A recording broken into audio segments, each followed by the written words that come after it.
Hello and welcome to this episode of Altitude. I'm your host, Russell Porter, and today we'll be discussing women in engineering. And we have a great panel for you. We have Josna Joies from NATS. Hello. Hello, Josna. Yvette Lawrenson from Windracers.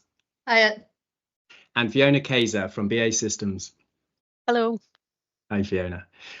Before we get started, for those of you watching live, please do place any questions that you might have into the chat and we'll do our best to come to them later in the show. Now, with that said, let's do some introductions. Josna, would you like to say hello? Hello. Hi, everyone. I'm Josna Joies and I work with NATS as a surveillance systems engineer, working with the NSL division, which focuses on the airports. Thank you, Josna. Great to have you on Altitude. Thank Yvette. you. Hello. Hi. So I'm Yvette Lawrenson. I'm the regulatory lead at Windracers. But as it is, we also do the ground control operation of the aircraft. So a bit of everything, a bit of maintenance, a bit of operating, and then the main role of regulations. Previous to this, started building drones. So that's how I got into the whole thing. Thanks, Yvette, and welcome to Altitude.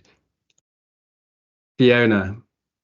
Hi, everyone. I'm Fiona Cayzer. I'm a human factors engineer at BA Systems, where I'm leading a team of human factors practitioners within our air sector. I've been here for over 25 years, and during that time, I've been lucky enough to work on a range of crewed and uncrewed platforms. Thanks, Russell. And is it worth letting our audience into the secret that you were my first manager as well in my engineering career? So that was a long time ago. Easy. So it's a real privilege to have you here on Altitude. Josna, let's turn to you first for the first of our questions. So what inspired you to pursue a career in engineering? So for me, from a very young age, I was passionate about aircraft. And for me, it all started with traveling back to my home country, which is India, during every summer holidays. Because for me, that was like the best part of the summer holiday, just going to the airport, seeing the aircraft. And I used to always make sure that when I'm at the airport, I get the window seat. Like I used to literally fight with my siblings to make sure I get the window seat.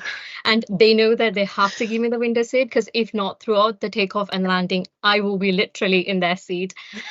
So for me, at that very young age, I didn't understand like how can such a heavy aircraft fly, and also like why the shape of wings changed during takeoff and landing. And I feel like it was all these little things that made me really curious about aircraft and also made me consider a career in aviation. Wonderful stuff, Josna. And I saw Yvette nodding there as you spoke about taking the window seat. Josna, prior to the show, we had a bit of a chat and you told me about a very special aerospace engineer who had a big impact on your decision to pursue engineering. Can you tell us a little bit more about that, please? Yes. So growing up, so early in the 2000s, like when I was in my school, there was like a prominent figure that we all, used to read about in school and also see on television. And she is Kalpana Chawla. So she is a NASA astronaut, and she is also the first Indian women to go to space as well. So I remember like going to school and then reading a lot about her. And also I remember one day coming back home, and then my dad had this article about Kalpana Chawla on the laptop, and he was like just talking about Kalpana Chawla to us. And then that's when he was like, oh, Josna, have a look at her. She is the first Indian to go to space as well.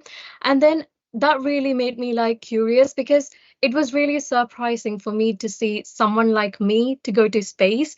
And I was like, oh, you know what? I want to know more about her. So I think that's where it started. I was like trying to read a lot about her. And then that's when I saw she did aerospace engineering. So for me, at that very young age, I decided, you know what, I'm going to be an aerospace engineer.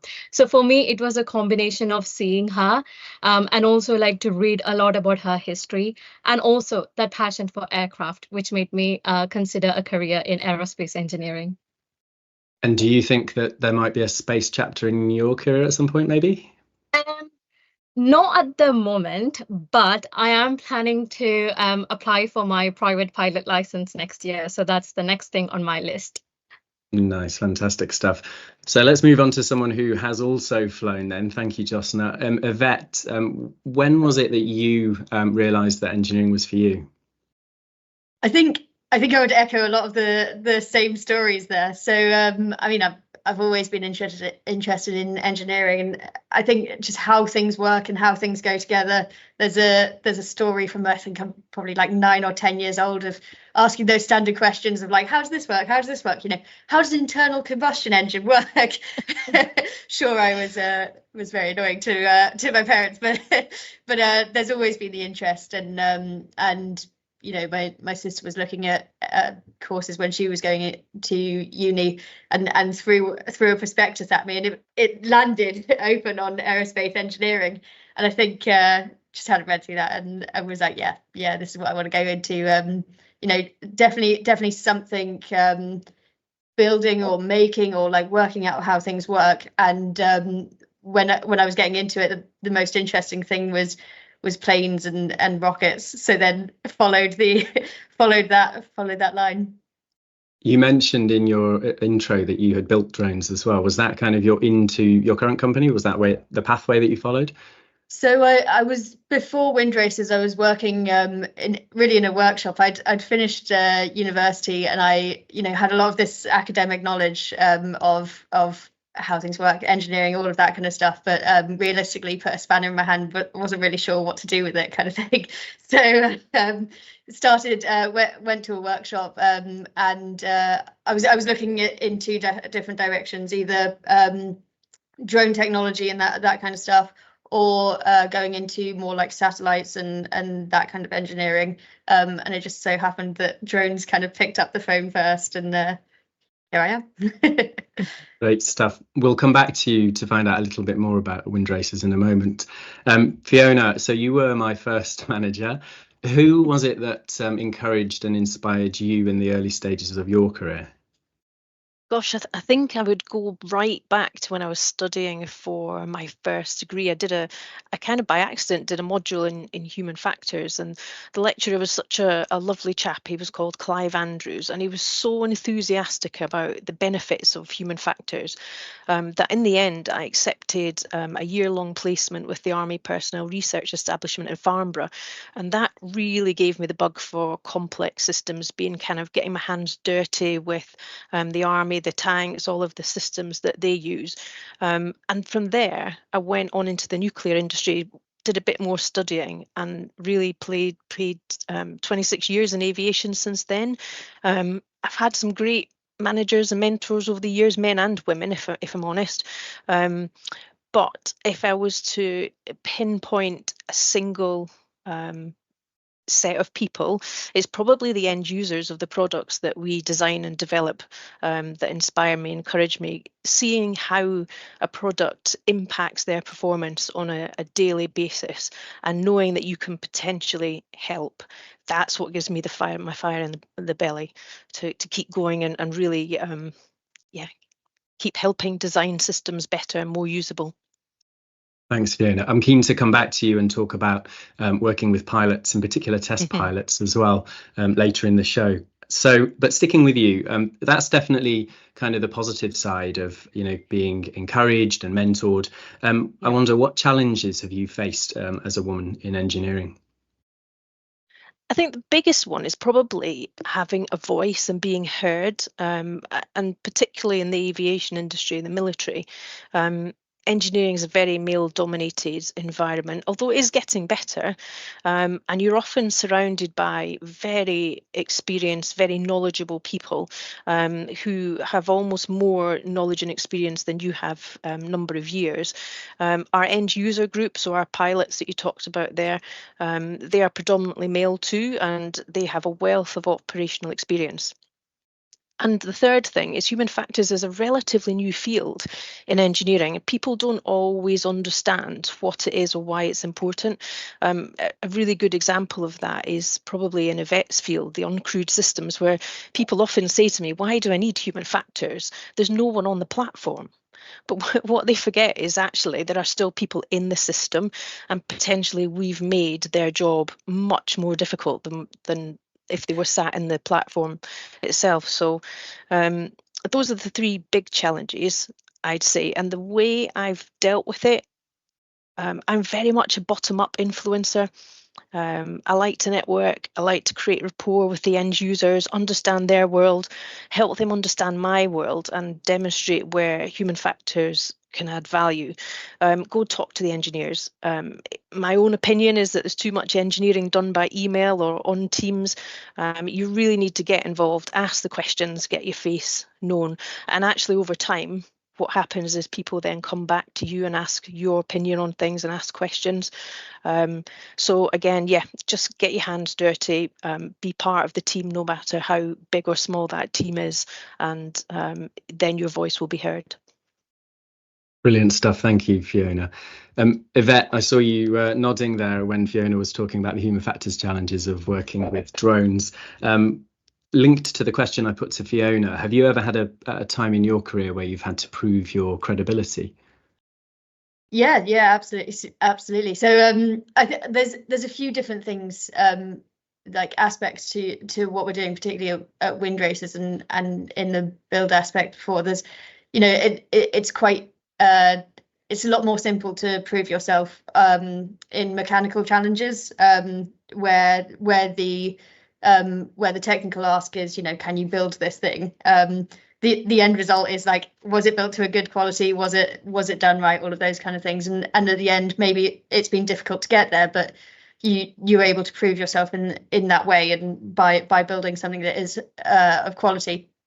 I think the bigger challenge at the moment is actually particularly the work they're doing in regulation. As Fiona was saying, there's a lot of people out there with 30, 40 years of experience, where the drone industry is not quite that old yet. So there's a lot of learning to get from crewed aviation and from a really wide expanse of people, and it is just really important to be confident in what you know and work that you've done, but also to be listening and to take that experience on.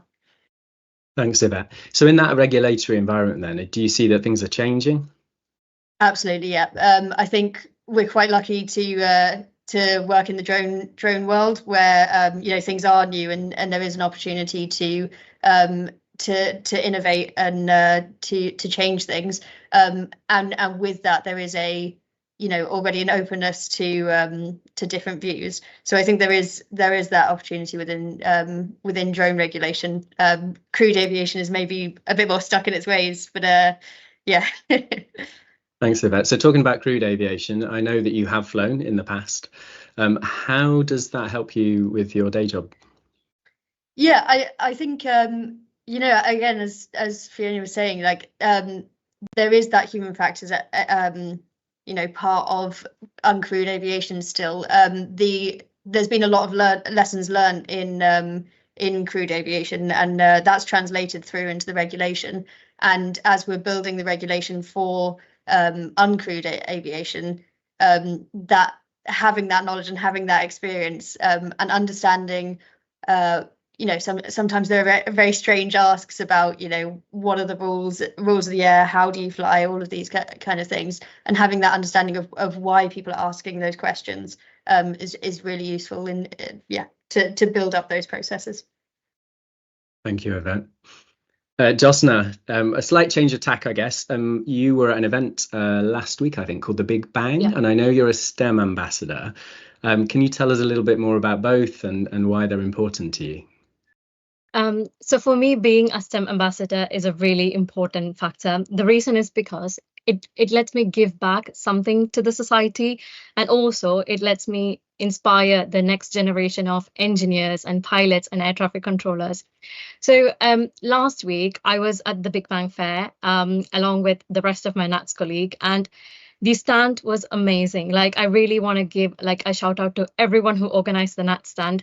So for me, I was there for 2 days and we met with thousands of students. And so we were at this area called the Generation Aviation. So we had the NATS, we had EasyJet, we had CAA, and we had so many students come over to our stand, and they were asking so many curious and interesting questions.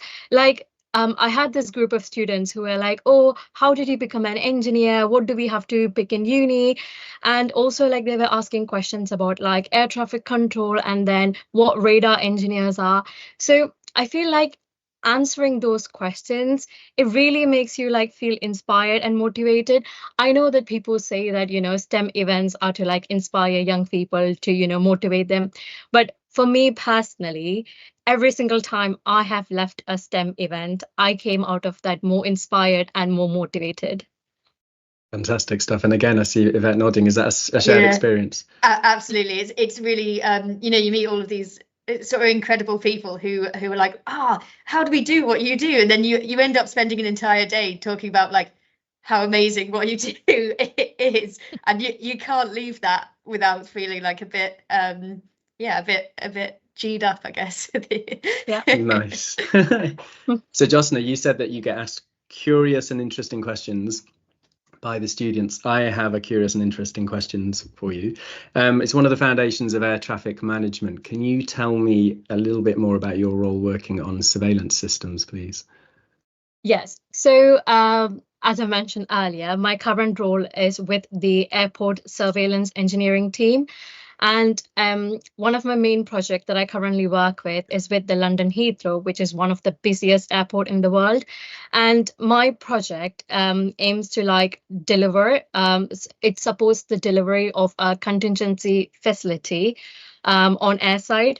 So that contingency facility would be used in an event the main air traffic control tower is not available for the air traffic controllers.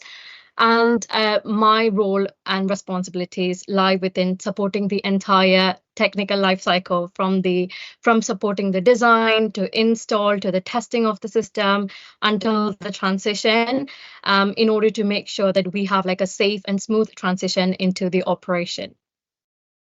Have you ever caught yourself kind of had to pinch yourself that from childhood you were at the airport all excited about the industry and now you're making it work? So I'm not gonna lie, like every single time I do an airport visit, I get that excitement and enthusiasm that I had as a kid going to the airport for a holiday. Like every time we drive to the airport, I'll be the one who is like spotting the plane, like, waiting for the takeoff and landing. And sometimes I feel like really happy standing there seeing like, oh yeah, I finally made it. It's complete now. So yeah, it's really exciting to be at the airports. Fantastic. And how would you describe your career so far at NATS? How are you finding things? So I joined NATS in 2022 on the Engineering and Technology Graduate Scheme. So prior to joining NATS, I was at University of Leicester doing my bachelor's in aerospace engineering. So for me, when I joined on the Engineering and Technology Graduate Scheme in NATS, I think for me, that was one of the best decisions I made, because I remember towards the end of my final year of uni, I was like debating, do I join a company like as a direct entry, or do I go down the path of a graduate engineer on the graduate scheme? And I'm really happy that I went to the path of the graduate scheme, because I feel like that really gave me like a smooth transition from a full-time student to a full-time working adult. And even when I joined NATS, like because it was a graduate scheme, we had 3 placements, and each of our placements was with different engineering teams. So my first one was with the test practice, my second one was with the system engineering practice, and my final one was with the transition team. So for me, because I did 3 different placements, I could literally see like a lot of the technical life cycle, and for me, and seeing that really helps me with my current role. So yeah, I've really enjoyed my 2 years on the graduate scheme. Thank you, Josna. So Josna spoke about surveillance systems there, Yvette. One thing that is sometimes tricky for surveillance to see can be drones.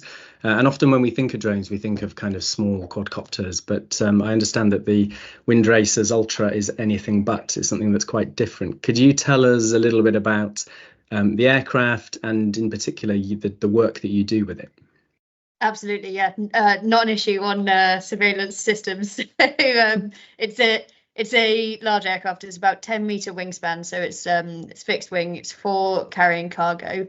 There's been a few different iterations of it. So we first started working with Southampton University to build the original technology demonstrator. from that, we developed the Mark 1, the first production aircraft, and then you can see on screen the Mark 2, just about to take off. So it's been through a few different iterations now. It's definitely not what people tend to think of when they hear drones, but we're trying to change that, I guess. We're trying to make it a bit more visible, trying to let people know that it exists, and that technology, particularly drones for cargo use, is real, and it's flying, and you can see it, and it's it's tested. So yeah, no, it's been a very interesting journey to get to this point. Yvette, on a call prior to this one, you had to go off camera, and you came back on and said, sorry, there's an aircraft that's just parked up outside, and we understood it was the drone. So obviously your role is quite hands-on, it's technical. How involved do you get with the drone itself? Yeah, absolutely. So all of the operators at Windracers are trained in sort of two roles. So one will be either your ground control operator, or your people have different names for the pilot that's external, but external pilot, safety pilot, UAVP, all of these kind of things.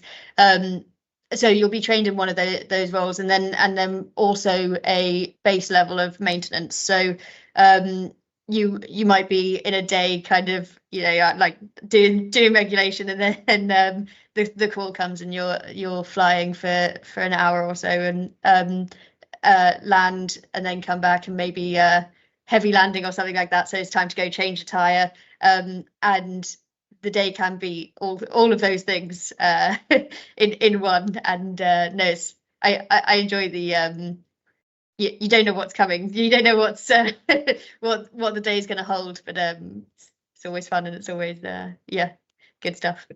It certainly sounds like fun. And what also sounds like fun is the fact that you worked with the British Antarctic Survey. I understand you did about 3,000 kilometers of flying for them. Surely there were some good engineering challenges in there. Can you tell us a little bit about that? Yeah, so it was a really exciting kind of project that we were working on. It starts very early on, like months before you even get to Antarctica, and trying to work out processes and stuff, and then the team gets there, and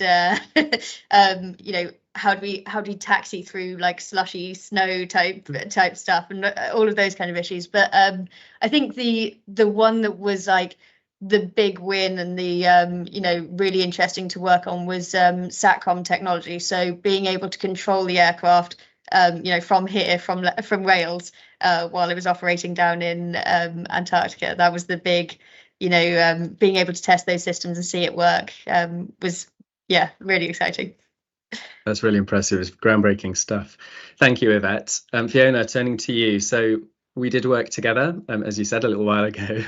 We worked on the Nimrod project. Can you tell us a little bit about Nimrod, and perhaps some of the engineering, human factors challenges that we faced? Yeah, absolutely. So completely the opposite end of the spectrum to Yvette's aircraft. So if you're not aware, the Nimrod is a very large aircraft. The program Russell and I worked on together was an upgrade of the Nimrod Mark II maritime reconnaissance aircraft.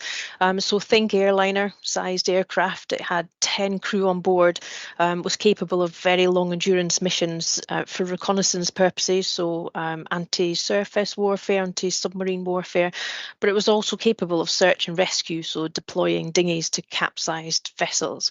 The programme was really around upgrading the technology on board, as well as reducing the overall crew size from 10 people to 8 people. So it was a huge task.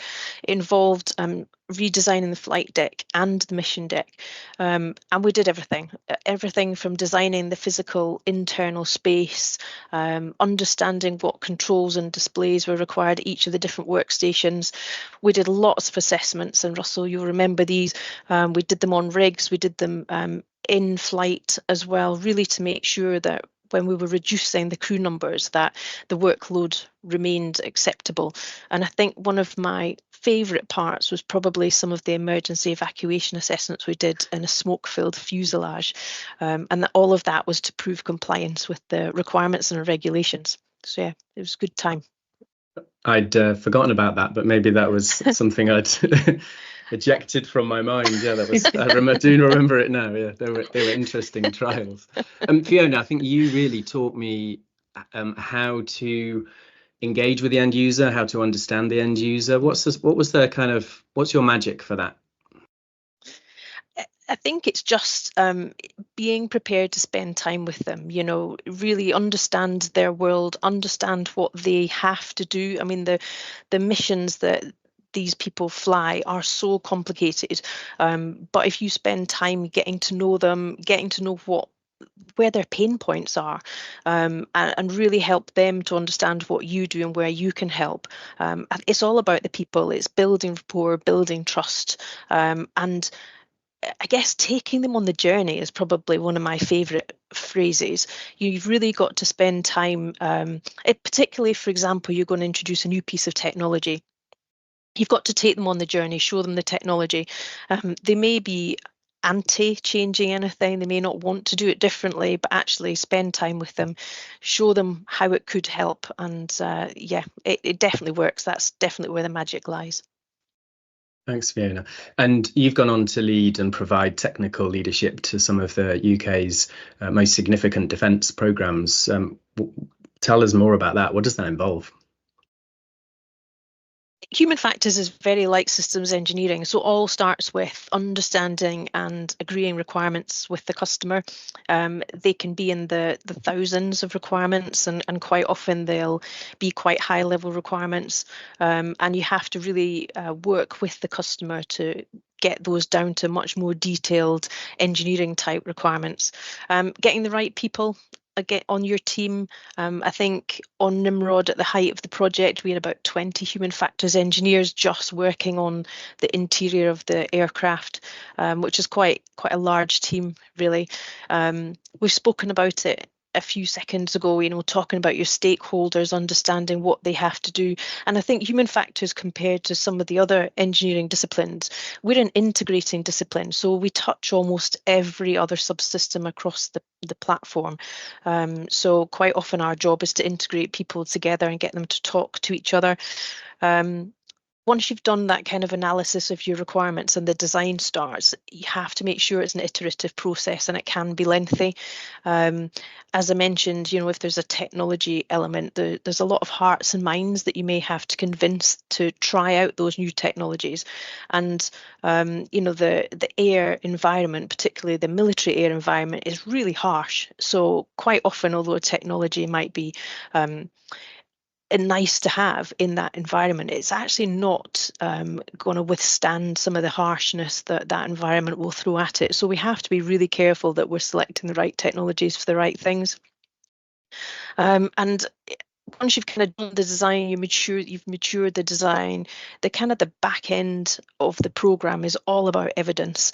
Yvette touched on it, you know, it's showing that you can meet your requirements and that you can comply with those regulations. So it's very much an integrated, multidisciplinary team effort, but that's absolutely crucial for succeeding. Thank you, Fiona. If we widen the lens out now a little bit to consider kind of engineering as a whole, why do you think that it's important to have more women in engineering? Diversity of thought. We're not necessarily right, but we bring different opinions, different approaches, and it's an opportunity to challenge the ways that we do things now. Lovely response, Fiona. Thank you. And we've had a kind of linked question that's come in from our audience. So I'm gonna bring it forward a little bit.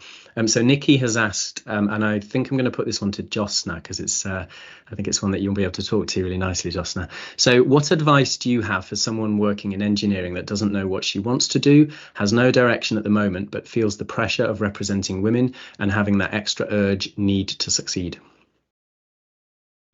So from my personal experience, I would say if you're not sure about what you want to do with your engineering career, or if you want to like explore other like sectors within engineering, from my personal opinion, I would say definitely reach out, because you will only know if something is for you or not once you've tried it.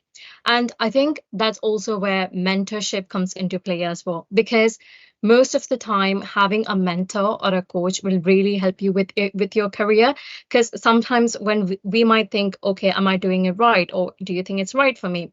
But then maybe the people around you, like your manager or your friends or your colleagues or even a mentor, they might be able to, like, look from a different lens and give you more advice on that. So yeah, so definitely reach out, find a mentor, or like network and talk to fellow other female engineers. And yeah, so yeah, just reach out. That's all I would say. Thanks, Josna. Do you have any advice on how to, find the right mentor? So these days, most of the companies, they do have mentorship and coaching programs. And even if you don't want to go with someone internal to your company, if there is like anyone out there, maybe, you might have met them on LinkedIn, or you might have met them maybe at a talk, at a events talk, you could actually reach out to them, because, it's really surprising, because most of the time, when you reach out to people asking, oh, can you please help me with this? Or what is your advice on this? Or even if it's like, oh, can we please have a quick chat? You'll be really surprised that they're actually happy to help you with that. And I think it's all about like reaching out. So I would definitely say, like, reach out. If you have anyone in your mind that, you want to reach out, or if there's someone that you really look up to, just reach out to them and ask them for advice. I have a feeling I'm looking at 3 mentors right now, but I don't want to flood your LinkedIn profile, so we'll move on. So let's talk about diversity and inclusion. Yvette, how can the aviation industry encourage greater D&I? Well, I think I think it goes back to what Fiona said, right? It's the diversity of thought. It's the listen when people are saying things. Like, there's a lot of ideas out there, and to be honest, most of them will work, and most of them are good ideas. And so to be able to listen to people, and to be able to bring people into the conversation, and that in turn will have that long-term effect. I mean, in terms of short term, the answer would be, we do need to be doing like getting people involved at a very young age, and just saying, like, this is something that you can do. This is something that is an option, and that's how I kind of got into it. Just realized that there was the opportunity, and went for it. Thanks, Yvette. So I suppose that's where events like the Big Bang come into their own. Let's talk about the future then. So Yvette, let's stay with you.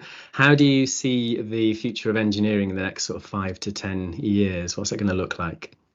Well, I would say this, but I think the drone industry is really going to take off.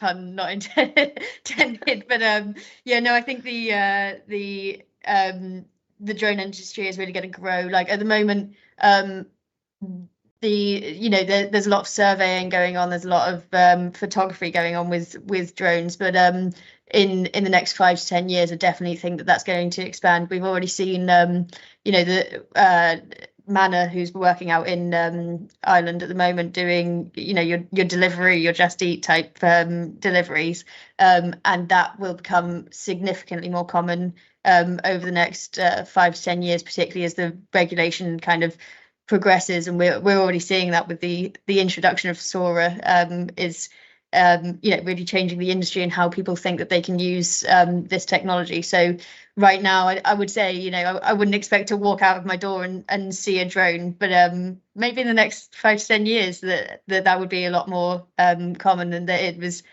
something that you don't even notice that much anymore. Thank you, Yvette. Josna, what's one thing that you would change about the industry? So for me personally, I think the biggest change that I want to see in the industry is that more girls and more women take up engineering as their career, especially within aviation. The reason is because I recently read an article by Engineering UK, and it says that 6.4 million population of the UK work within engineering. That is like the fifth of the workforce. So, but in that, only 16.9% of the engineers are female engineers. And for me, that is like a very personal topic. The reason is because, like, as I mentioned in my personal story earlier, for me growing up, I did not see like female engineers within my community or like within my family. So for me, I feel like that was also so, but then again, for me, the only reason why I took this path is because I got to see aircraft, I got to see Kalpana Chawla and all those bits.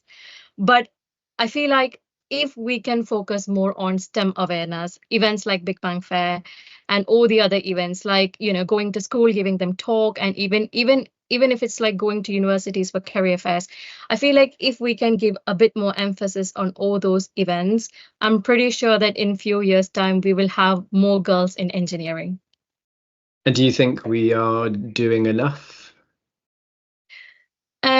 So, well, it is enough, but I feel like we could do a bit more, because you do see lot of women take up engineering in uni, but you don't see that percentage reflected in the workforce as well. So it also like depends on how organizations and how companies can have policies that is like really helpful for the female engineers as well. So it's also about retaining them within the industry as well. Thank you, Josna. Fiona, turning to you, this is one of my favourite questions, or maybe it's a kind of reflection that sometimes we all make. But if you could give yourself, your younger self, one piece of advice, what would it be? Say yes. Say yes to the opportunities. Even something like this, you know, I'm 26 or whatever years through my career, but there's always new stuff coming up. So say yes. And I think connected with that is the thing that will stand you apart from your peers is your attitude and your behavior, not necessarily what you know. Strong words, fantastic stuff. Yeah. Say yes. Say yes. Love that. Thank you, Fiona. And you did for the show, so thank you for that. Let's do some fairly rapid fire type questions then before we do turn to the audience. So I think perhaps if we can go around all of you, what's the biggest lesson you've learned from your career so far? Yvette, would you like to go first with that one?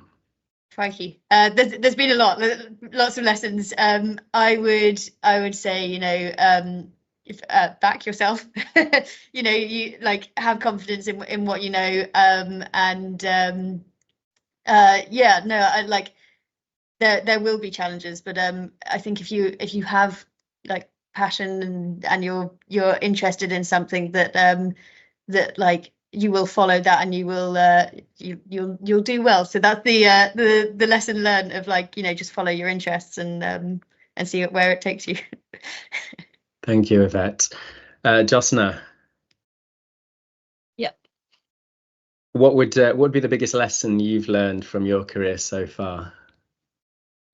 So for me, I'm quite quite early in my career. So, but one thing that I have learned so far is, just as Fiona said, say yes to everything. And also the other thing is, this is one advice that I was actually given: say yes to things and then later learn how to do it. So I think most of the time I used to hold back onto things just because I don't know how to do it. And that's when I also missed that opportunity. So opportunities are not really always going to come behind us. So anytime when you get an opportunity, just say yes to it and then later figure out how to do it. So I think that is like the biggest lesson I have learned, and that's something I'm always going to hold on to. Thank you, Josna.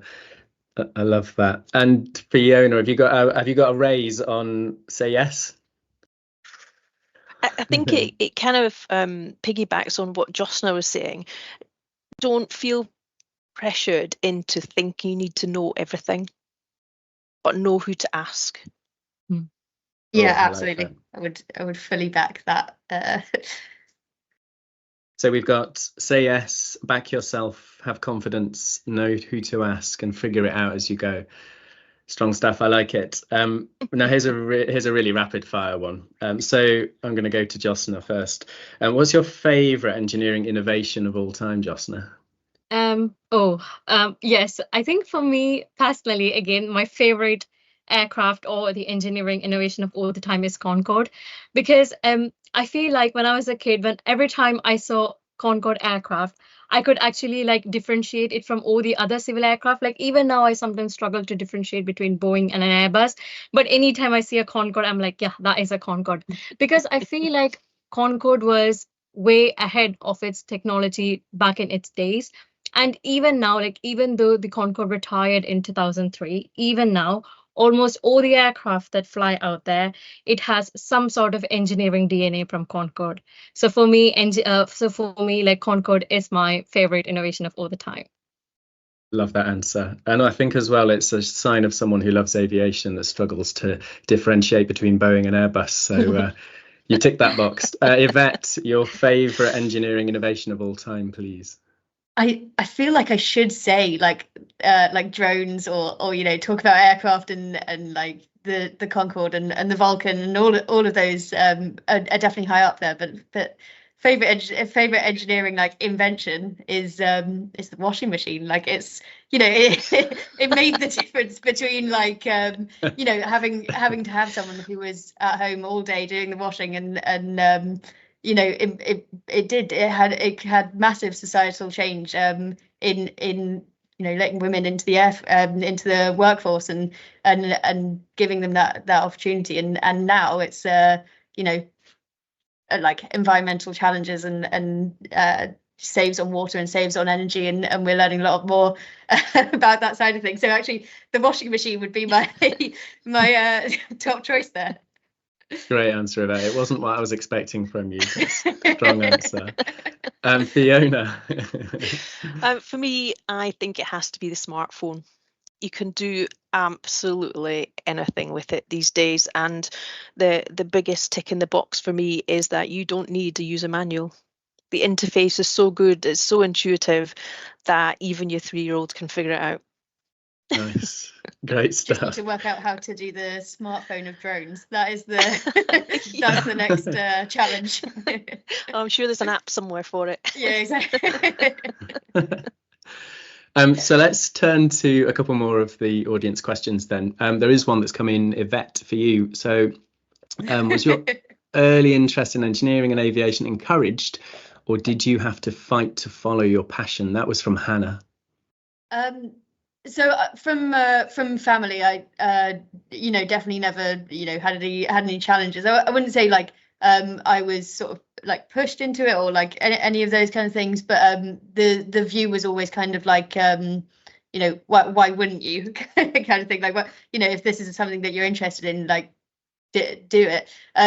In terms of like industry and actually getting in to the workforce, at school, I, you know, like things were definitely like encouraged and stuff like that. It wasn't until much later that I kind of looked back and was like, oh, the reason that I couldn't do that engineering course was actually you know, due to people had made assumptions about whether I would be able to do that, and so I would say like I didn't realize I was fighting anything at the time, but that yeah, maybe there were some challenges along the way, but actually now that I'm in industry, there's, you know, there's a lot more understanding and people kind of question your knowledge rather than and like push you to know things than make assumptions about you and say, you know, yeah, you can't do this kind of thing. Thanks for that. So maybe the flip side of that then is a question from Chris. Josna, I'm going to put this one to you. Do you ever resent being seen as a woman in engineering rather than simply an engineer? So I think the reason why we keep always like, you know, mentioning women in engineering is because even now women is the minority within the engineering sector. So that could be one reason why there is like, you know, lots of focus on women in engineering. So for example, yesterday we had International Women in Engineering Day. So I feel like in the future, if we ever get to a point where there is like not equal number, but at least we have lots of women within engineering, then of course at that time we wouldn't have to focus on the fact, you know, that it is a female engineer. But for me personally, I don't think it ever occurred to me that when someone, mentioned women in engineering, but I do get attention where, if I'm going out, for example, recently I went to Heathrow to get my engineer's pass. And then the guy looked at the pass and he was like, "Oh, you're a female engineer. We don't see many here." And I'm like, well, now you see one now. So I was like, I think it's all those little surprises, because I feel like traditionally when someone says, "Oh yeah, they are an engineer," I feel like even now people do have the image of Bob the Builder in their head with like a yellow hats and hammer and stuff like that. So they don't expect to see engineers as, just as a human without any tools or toolbox in their hand. So yeah. I wasn't expecting washing machines, and I definitely wasn't expecting Bob the Builder on this show. So thank you both for that. We have a nice question to end on, actually, that's coming from Susan. So what mechanisms and solutions need to be put in place, not just to attract women to engineering, but to retain them? Maybe a little bit from each of you on this one. So Fiona, would you like to talk to this first? Yeah, so I think I'd probably go back to something that Josna said, which is you've got to be passionate about what you do. So a lot of companies do have statistics about how many women they want to encourage into the industry, but I firmly believe that you have to want to be in that industry. You have to be passionate about the industry itself and your role within that industry. You can't force it. It is definitely getting more balanced. I think, there's lots of STEM events. For example, I do a lot of STEM events with primary school children, trying to get in at that sort of level of understanding. But I think if you don't enjoy it, or you need to enjoy it in order to stay. Thank you, Fiona. Yvette, do you want to expand a bit more on the kind of the company side, perhaps, of retention and what organisations can be doing? Yeah, I think actually what Fiona was saying, people have to enjoy what they do to stay doing it, and part of doing that is making sure that people are listened to, making sure that the opinions, like people's opinions, are being heard, and that ideas are being kind of like followed through and like equally across the company. No, I would say that was, yeah. Thanks for that. Josna, to close, any thoughts on this one? So I think I'll just reiterate what I did mention earlier, like the importance of mentorship. So I feel like if you have mentors, and especially like, for example, in my case, one of my mentor is a female engineer, and she is quite in a higher position, in a senior position. So for me, when I see her in that position, for me, it kind of shows that, okay, so there is a career advancement option for me as well. So for me, it's like that visibility as well. Like if an organization has so many female members in the senior role, then it's likely that the younger generation within the business will really look onto that, and they'll be like, oh yeah, that is possible for us as well. So I think that's where the visibility comes into play as well. Thank you, Josna. And thank you to all three of you. We've reached the end of the show. So thank you to Fiona, Yvette and Josna. And thank you to you, our audience, for watching. The show will be available, as always, on the NATS YouTube channel and also as a podcast as well in all of the usual places. So with that, just leaves me to say thank you and goodbye. Thank you.